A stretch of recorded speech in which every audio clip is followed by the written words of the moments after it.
There are 5 basic controls you should be using when scanning to help optimize your image. The first is depth. On the side of the scanning window, you will see centimetre markers, and also in the top left of the screen, you will find the actual depth labelled with a capital D. To adjust the depth, you come down to your touchscreen, and it's the first dial on the right. You will see it's labelled as depth just above the dial. By turning it clockwise and anti-clockwise, you will either increase or decrease your overall depth.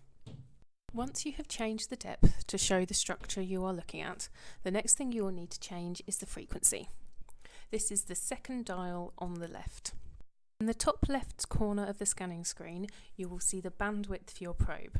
As you adjust the frequency up and down, you will see the white line in your bandwidth moving up and down, indicating your scanning frequency. If you are scanning something superficial, you will want to use a higher frequency. If you are scanning a deeper structure, then you'll need to decrease your frequency to gain extra penetration. The next bit we're going to adjust is the focal position. There is a yellow dot on the right of the scanning screen. This is your focal point. You can move this up and down just by moving the roller ball. You want this in line with the area of interest, as it's where you're going to get your highest concentration of ultrasound beams and therefore your clearest image. The last 2 things to adjust are the overall gain and the time gain compensation. The overall gain on the MyLabSix is the dial on the left of the keyboard. You adjust it by turning it either clockwise or anti-clockwise, and the overall gain percentage is shown in the top of the screen.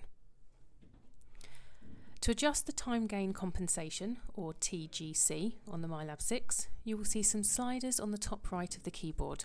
You can adjust these just by simply sliding them left or right.